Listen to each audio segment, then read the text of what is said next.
Hello darlings, welcome to day 21 and delivery 25K. ఈ vlog ఏమో మీరు టెంపుల్ నుంచి చూస్తారు. అంటే నాకేమో 2 డేస్ నుంచి నాకేం మంచిగా అనిపించట్లేదు. సో వీడియోస్ కూడా పోస్ట్ చేయలేదు కదా. సో ఇంకా కొంచెం టెంపుల్కి వెళ్తే బాగుంటుంది అని చెప్పేసి ప్రశాంతంగా టెంపుల్కి వెళ్ళాను, మొక్కుకున్నాను. వాళ్ళు దద్దోజనం పెట్టారనమాట ప్రసాదంగా. మంచిగా తిని కాసేపు టెంపుల్లో పీస్ఫుల్గా చాలా బాగుండే అనమాట. మా ఇంటి దగ్గరే టెంపుల్. ఇంకా వెళ్ళేసి ఫాస్ట్గా రెడీ అయ్యి ఆఫీస్కి స్టార్ట్ అయిపోయాను. ఆఫీస్కి రీచ్ అయ్యాక ఈరోజు నాకు చాలా అన్ఈజీగా అనిపించింది. అసలు వర్కే చేయబుద్ధి కాలే. ఇంకా కాసేపు మనము చాక్లెట్ ర్యాపర్తో ఒక డాల్ చేస్తుండే చిన్నప్పుడు.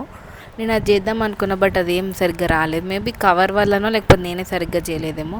ఇంకా అది పక్కన పెట్టేసి వర్క్ స్టార్ట్ చేశాను. ఇంకా ఫాస్ట్గా చేస్తూ ఉన్నాను.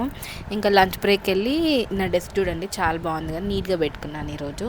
ఇంకా లంచ్కి వెళ్ళేసి మళ్ళీ వర్క్ స్టార్ట్ చేశాను. అయితే ఈరోజు చాలా వరకు యాక్సిడెంట్సే వస్తున్నాయి. ఏమో ఫైర్ యాక్సిడెంట్, రోడ్ యాక్సిడెంట్స్ ఇవే జరుగుతున్నాయి. సో ప్లీజ్ కొంచెం జాగ్రత్తగా ఉండండి. అట్లా వర్క్ కంప్లీట్ చేసి ఇంకా నేను రూమ్కి స్టార్ట్ అయిపోయాను. అయితే మెట్రోలో ఈ మధ్య ఎంత రష్ ఉందంటే, రైనీ సీజన్ స్టార్ట్ అవ్వడమో మరి ఏంటో, నిజున్న ఇట్లా డోర్కి ముందు నేనే నిలబడ్డాను. ఇంకా అలా రూమ్కి వచ్చి ఫ్రెష్ అయ్యి తినేసి పడుకున్నాను. అంతే.